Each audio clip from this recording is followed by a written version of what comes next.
Paloma Rao in conversation with Mandira Bedi. Only on Chennai Live 104.8 FM. Well, right now I'm here with Mandira Bedi, and this is our Women's Day special on Chennai Live 104.8 FM. Mandira, let me start off by asking you, is there something you'd like to say to all the lovely ladies of Chennai on Women's Day? It's very simple, really. Because this is Women's Day, this is not just for the ladies from Chennai, but for all ladies. My message is very simple, that never ever, if you want to have freedom and freedom of choice in your life, never ever lose your independence. Always know that you're capable of standing on your own 2 feet. And whatever comes your way, be it motherhood or be it, be it obstacles in your life, just remember that independence and self-dependence is a very important thing, and you shouldn't ever let go of that, come what may. Well, I think you're definitely an icon in India when it comes to a woman that's unique and who's not afraid to do what she wants to do. But many, many years ago, when you were on television, you started off with a TV serial, right? Did you imagine that your life would go like this and you'd soon become a global phenomenon? Every Indian woman all over the world would know who Mandira Bedi is. Oh dear, that's very kind of you to say such things. I don't know whether I'm a global phenomenon or anything like that. But yes, 18 years ago is when it all started. I got offered Shanti, and it was the first ever daily soap on Indian television, and it was a very strong woman character. It was a character who inspired me, I have to tell you. When I was offered that, I'd simultaneously been offered a job as a copywriter in an ad agency by a very big man in advertising called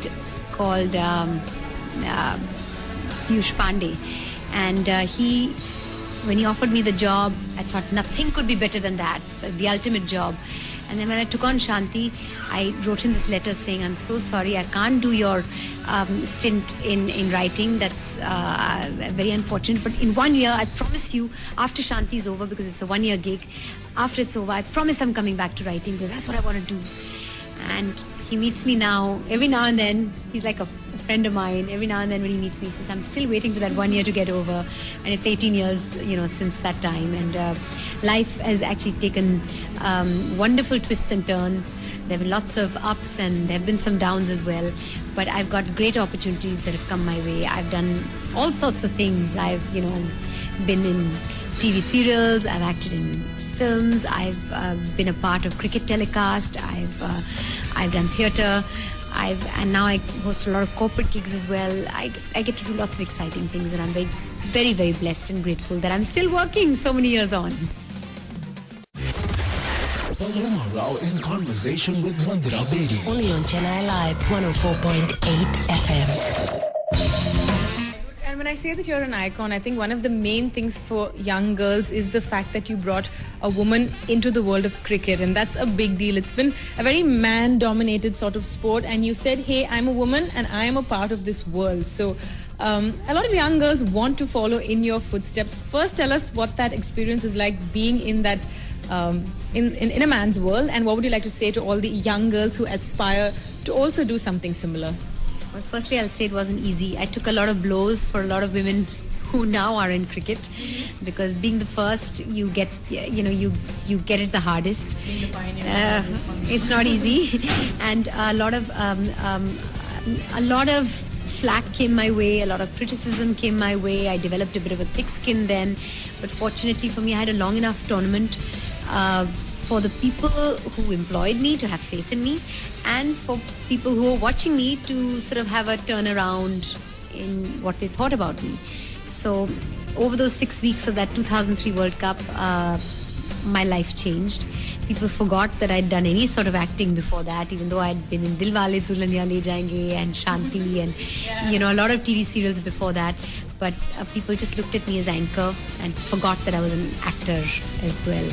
And that was actually quite a turning point in my life. And I look back at that experience. I'm very thankful. I've been a part of like 2 World Cups, 2 IPLs, 3 Champions Trophies. I've done a lot of cricket. My connect with cricket still continues. I do it with news channels. Whenever anything happens in the world of cricket, I get called for my viewpoint. So that's very nice that I've got an association with the game, which is like a national passion. You also share a close relationship with the Indian women's cricket team as well, right? Yes, I've been associated with the women's cricket team when they were not tied up with the men's league. You know, when they were separate leagues, they didn't even have money sometimes for they had the West Indies women coming down for a tournament. They didn't even have money for that, and I've kind of endorsed a few products and brands so that they have money for free, so that they have money. So I've kind of been a supporter in the past. Now fortunately those money problems are over. Yes, I am supporting them, and it's a pity they had a rough World Cup this time round. But it's also a pity that, you know, people love cricket, and they love cricket so much, but they love the men's game. They just don't follow the women's game. And how much ever one tries to sort of, you can't force something like that. So it's sad. Paloma Rao in conversation with Mandira Bedi. Only on Chennai Live 104.8 FM. And is there a message to all the other young girls who would like to make a career, you know, similar to yours? Well, all I can say is that as an anchor, you have to be yourself. So my only piece of advice is just let as much of your own personality shine through, because that's what people are watching you for.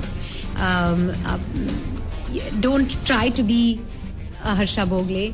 Don't try to be a Jeffrey Boycott. Don't try to be unless you're a cricketer yourself. It's wonderful to see a lot of women cricketers who are now now anchoring and hosting cricket shows.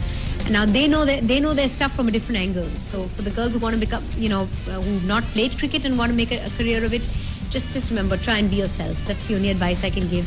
Yeah, for anyone who wants to be an anchor. And are there any funny snippets you can share with us? I mean, you've rubbed shoulders with all of the greatest names in cricket, literally. Anything, snippets that you could share with us? I've had lots of weird experiences, good and bad.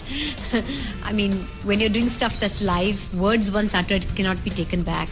True. And I've had a few experiences which I don't know whether I want to utter again on radio. Okay, fair enough. But you said it, and then people have looked at the expression on my face and have known that I'm saying, there's a thought bubble above me saying, what did I just say? Did I really just say that? So yeah, you have that a lot, and you have that. It's not just with cricket, but you have that when you're standing on stage and hosting a show live. And not just you. I've seen a lot of people say all sorts of stuff. It happens to the best of us, and that's the joy and beauty of doing anything live. Right. So that's when people say, what do you enjoy the most out of all the things that you do? I enjoy live the most. Right. And they say, what do you find the most difficult and challenging? I find doing anything live most difficult and challenging, because it's the good and the bad.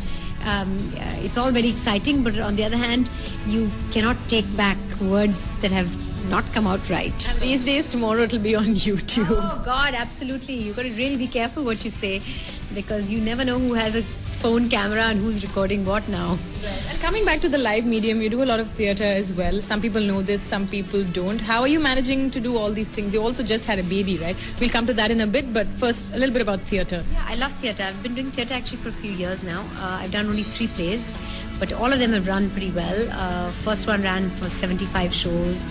The second one, called Anything But Love, which we brought to Chennai as well, ran for probably close to 150 shows, which is a lot for Indian theatre, because Indian theatre is not like theatre in London, which has shows every day. We only rely on weekend, Sunday theatre primarily.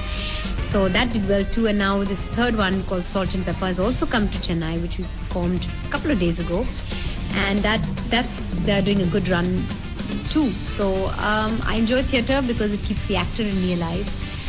As I said, people forget that I'm an actor as well, and I started my career with acting. And that's also very challenging. There's a lot of work that goes into a play leading up to it. There's many days of rehearsal, and sometimes it feels completely thankless.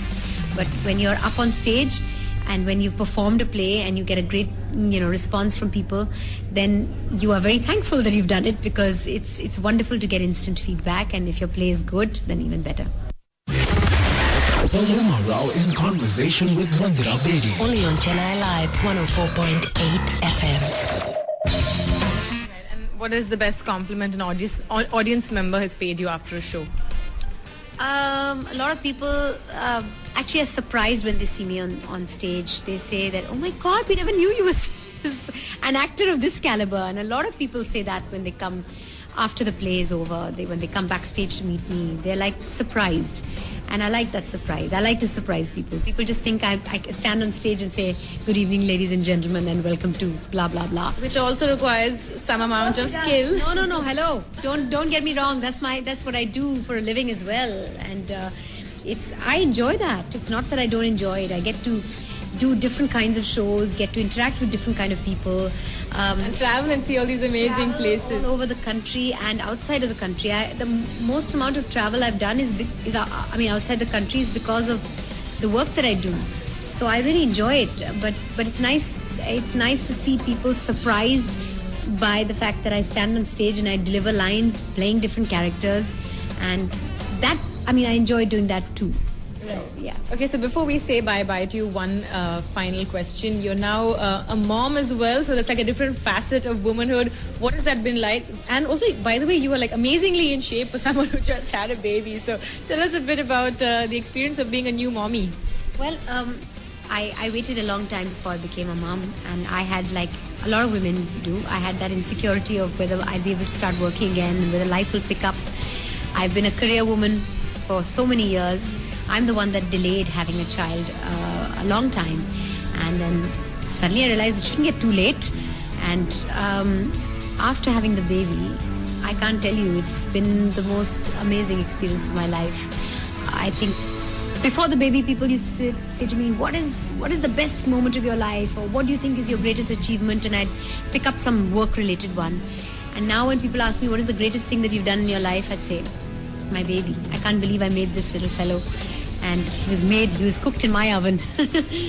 And is your husband a hands-on dad as well? Yes, he is. But just to complete what I was saying, I think motherhood, firstly, is the single greatest thing that's happened to me. And I'm sorry I'm using a cliche, but it has completed me as a woman. And I think I feel a whole lot more complete now being a mom. As far as my husband is concerned, yes, he is a hands-on dad, and that's how I can be here in Chennai and not... Normally, I travel with my baby everywhere when it's more than a 24-hour, visit anywhere. But when it's less than 24 hours, I don't take him with me. And on days like that, he's a year and a couple of months. And when I'm away, I know my husband, he's got his office in our house only. He makes sure that all his meetings are at home, are in his home office, and that's how I can, go without a worry. Yeah. Well, thank you so much, Mandira, for chatting with us. Any last words to all of our listeners? Well, it's always fabulous coming to Chennai, and I've always found myself welcomed very warmly every time I'm here. And having said that, we have a big crowd waiting to meet you ahead of us. So let's not keep them waiting longer. Thanks so much, Mandira. Thank you, and happy Women's Day to you as well. Thank you, and to you too.